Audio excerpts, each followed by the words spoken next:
కాలానికి అనుగుణంగా పంటల సాగులో కూడా మార్పులు వస్తున్నాయి. ఒకే పంటపై ఆధారపడకుండా అనుబంధ రంగాల్ని కూడా పెంచుతూ ఆర్థికంగా నిలదొక్కుంటున్నారు రైతులు. ఈ కోవలోనే హైదరాబాద్కు చెందిన ఓ యువ రైతు సమీకృత వ్యవసాయం చేస్తున్నారు.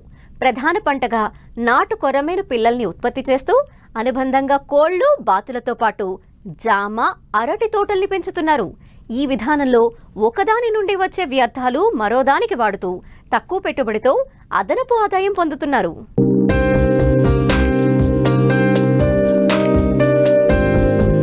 అందివచ్చిన అవకాశాన్ని సద్వినియోగం చేసుకుని సాగు చేస్తే అన్నదాతకు కష్టాల ఊసే ఉండదు. సంప్రదాయ పంటలపైనే ఆధారపడకుండా ఏకకాలంలో వివిధ రకాల పంటలతో పాటు అనుబంధ రంగాలను పెంచితే అదనపు ఆదాయాన్ని పొందవచ్చు. ఈ దిశగా అడుగులు వేసి సక్సెస్ అయ్యారు హైదరాబాద్కు చెందిన యువ రైతు Shanmukha Sainath. MSc marine biology చదివిన ఈయన రంగారెడ్డి జిల్లా షాద్నగర్ మండలం అన్నారం గ్రామంలో 10 ఎకరాల వ్యవసాయం భూమిని లీజుకు తీసుకుని అందులో కొరమేను చేపల పెంపకం, పిల్లల ఉత్పత్తి చేస్తున్నారు. అనుబంధంగా కోళ్లు, బాతులు, ఈముకోళ్లను, జామ తోటలను పెంచుతున్నారు.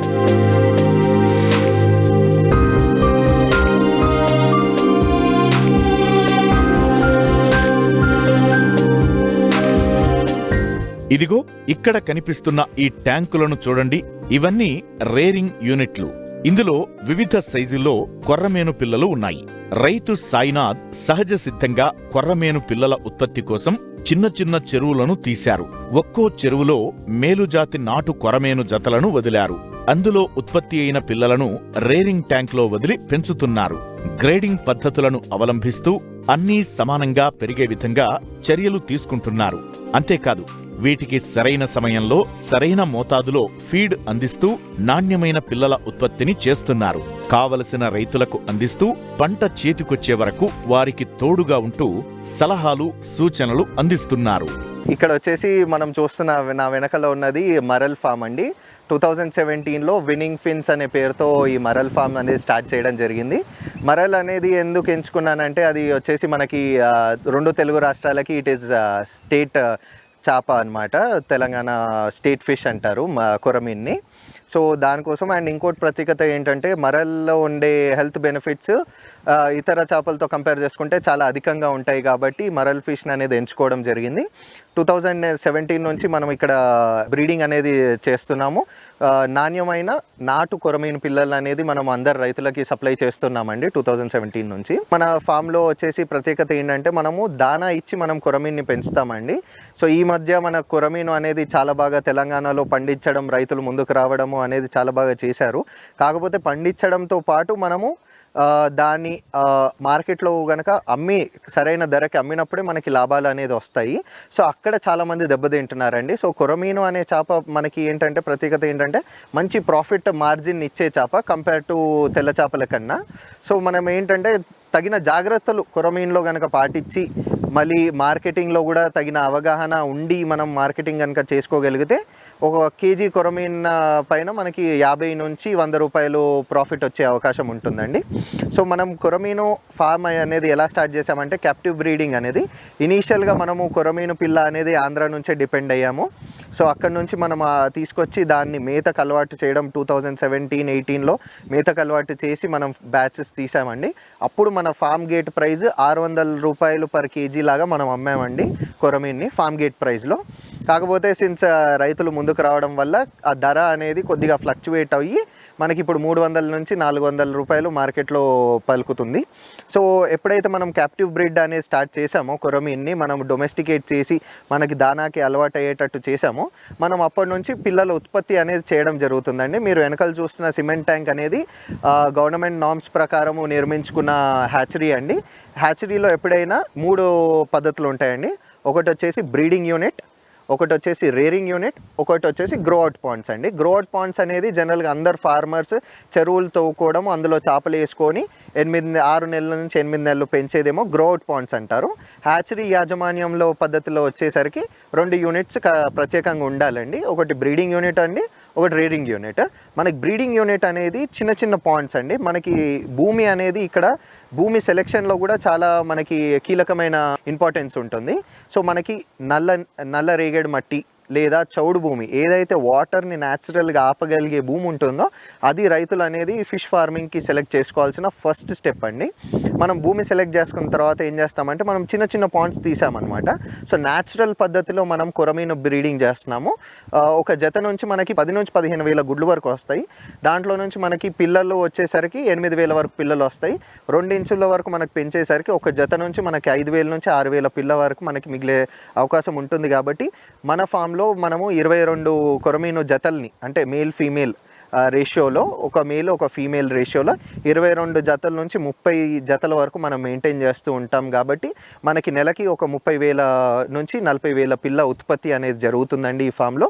సో న్యాచురల్ బ్రీడింగ్లో అక్కడ పిల్ల ఎప్పుడైతే మనకి పుడుతుందో మనం ఒక 15 రోజుల వరకు వదిలేస్తాము. అది చిన్న దోమ పిల్ల సైజు నుంచి మళ్ళీ మన చిన్న 1/2 ఇంచ్ కన్నా తక్కువ సైజులో ఉన్నప్పుడు నల్లబడుతుంది. ఆ నల్లబడే విధానాన్ని మెటమార్ఫోసిస్ అంటారు.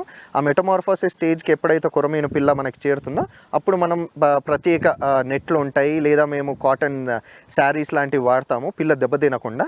అవి తీసుకొని వచ్చేసి మీకు వెనకాల చూస్తున్న 6 ఫీట్ సైజులో ఆకారంలో ఉండే సిమెంట్ ట్యాంక్లో మనం అందులో వదులుకొని మనం అక్కడ ఇంకొక 15-20 రోజులు మనం పెంచుకుంటామండి.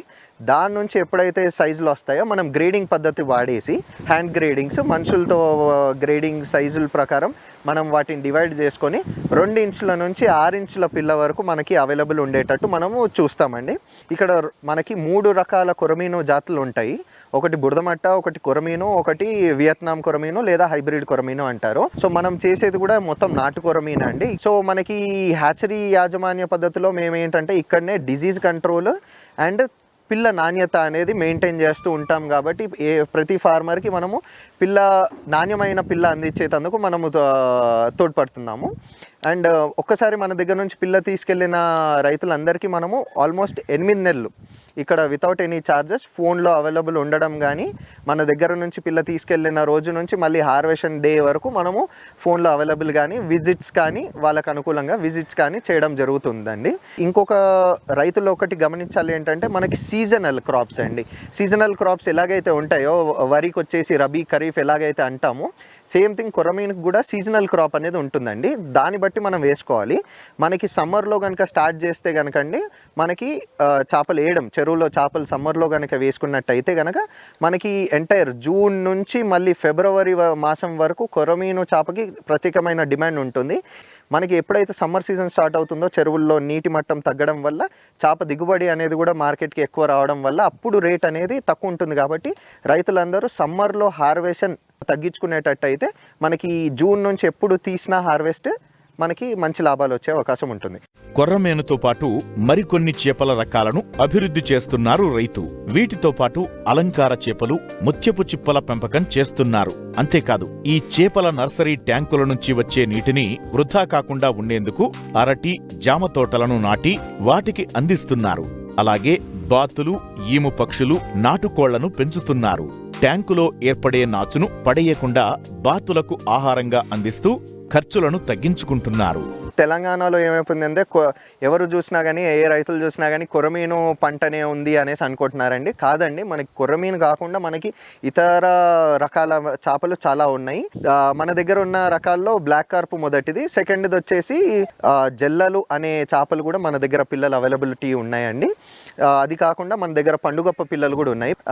మనకి పండుగప్ప తర్వాత మోనోసెక్స్ టిలాపియా అనే రకం కూడా ఉందండి. మోనోసెక్స్ టిలాపియా అంటే టిలాపియాలోనే ఒక వెరైటీ. కాకపోతే ఇందులో ఏంటంటే మోనోసెక్స్ అనేది ఓన్లీ మేల్స్ అనేది ఉంటాయండి. సో మేల్స్ మనం చెరువులో వేసుకున్నప్పుడు ఇవి గుడ్ల ఉత్పత్తికి వాటి ఎనర్జీ అనేది, మాంసాన్ని అనేది వేస్ట్ చేసుకోకుండా ఉంటాయి. కాబట్టి మనకి మీట్ అనేది ఎక్కువ పెరగడం జరుగుతుంది. కాబట్టి 6 నెలల్లో మనకి కేజీ సైజులు వచ్చే అవకాశాలు ఉంటుంది.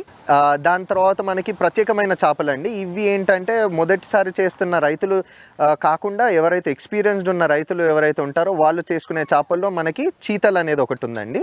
కంప్లీట్ మాంసాహార చేప అండి. దాని మీట్ కూడా మనకి మార్కెట్లో వచ్చేసి 900 రూపాయల కిలో నుంచి 1200 రూపాయల కిలో ఉంటుంది.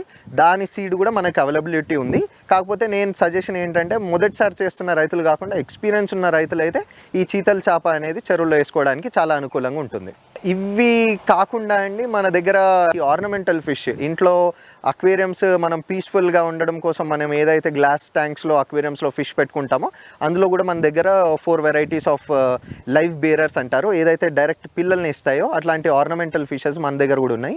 సో అవి కూడా మనం ప్రత్యేకమైన ట్యాంకుల్లో వేసుకొని వాటిని కూడా పెంచుతూ ఉన్నామండి. గోల్డెన్ రిమ్ మసిల్ అనేది కూడా మన దగ్గర అవైలబిలిటీ ఉందండి.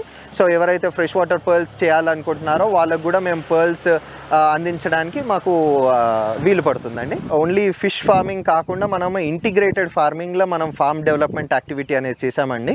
మేము ఏదైతే చేపల చెరువు నుంచి వచ్చే నీళ్ళు ఏదైతే ఉంటుందో అది వృధా చేయకుండా మేము దాన్ని బనానా తోటకు కానీ లేదా ఇతర చెట్లకి గ్రాస్కి హెడ్జ్ లూసన్ కానీ మల్బెర్రీ కానీ మనకి ఇంకోటి గ్రాస్ వెరైటీలో సూపర్ నెపియర్ ఉందండి. సో ఆ గ్రాస్కి మనం ఈ వాటర్ని ఎప్పుడైతే చేపల చెరువు నుంచి నీళ్లు తీసి పంపిస్తామో దాంట్లో లిక్విడ్ ఫర్టిలైజర్ లాగా ఉపయోగపడుతుంది కాబట్టి చెట్లు అనేది మనకి బాగా పెరగడం జరుగుతుంది. ఆ చెట్ల ద్వారా మనకి ఏంటంటే ఈ మిగతా పురుగులు కానీ బిఎస్ఎఫ్ కానీ ఎర్త్వామ్స్ కానీ పెరిగినప్పుడు మనకి న్యాచురల్గా ఈ కంట్రీ చికెన్ అంటాం కదా, నాటుకోళ్ళు అంటాం కదండి, నాటుకోళ్ళు కూడా పెంచడం జరుగుతుంది. మళ్ళీ ఇంకొకటి ఇండియన్ రన్నర్స్ అనేసి ఊరి బాతులు అంటాం కదండి, అవి కూడా పెంచడం జరుగుతుంది. ఎప్పుడైతే మనకి చేపల ట్యాంకులో నుంచి పాకురు అనేది ఎప్పుడైతే ఏర్పడుతుందో ఈ పాకురు అనేది వృధా కాకుండా మనకి ఈ బాతులు అనేది తినడం వల్ల మనకి డక్స్ నుంచి డక్ ఎగ్ ప్రొడక్షన్ వస్తుంది, డక్ మీట్ వస్తుంది, నాటుకోళ్ళ ద్వారా నాటు గుడ్లు, నాటు కోడి మాంసం అనేది మనకి ప్రత్యేకంగా మనం డెవలప్ చేసుకోవడం జరుగుతుందండి. సో ఇవి కాకుండా నేను కొద్దిగా జంతు ప్రేమికుని కాబట్టి దాని ద్వారా నేను ఇమూస్ కానీ ఆస్ట్రిచ్ కానీ పెంచడం కూడా జరుగుతుందండి. ఇమూస్ ఏంటంటే జస్ట్ ఫర్ గ్రేజింగ్ పర్పస్, ఇంకొకటి ఏమన్నా ఇతర పాములు ఏమైనా విషయపూరితమైన జంతువులు వచ్చే అవకాశం ఉన్నప్పుడు ఈ ఇములు వాటి శబ్దాన్ని కానీ లేదా అవి ఉండే ప్రదేశాన్ని కానీ వాటిని తరిమేసే అవకాశం ఉంటుంది కాబట్టి ఇష్టంతో ఇమూస్, ఆస్ట్రిచ్లు, డక్స్, బాతులు, గీస్ అనేది పెంచుకోవడం జరుగుతుంది. గుర్రాలు కూడా మనకి హాబీ లాగా పెంచుకోవడం జరుగుతుంది ఫామ్లో. ఒకవైపు కొరమేను విత్తన చేప పిల్లలను ఉత్పత్తి చేస్తూనే పెంపకం చేపడుతూ మరోవైపు సమీకృత వ్యవసాయాన్ని చేస్తున్నారు. జామతోట, నాటుకోళ్లు, బాతులతో పాటు 2 గుర్రాలను పెంచుతూ సరికొత్త సాగుకి శ్రీకారం చుట్టిన రైతు సాయినాథ్ పలువురు రైతులకు ఆదర్శంగా నిలుస్తున్నారు.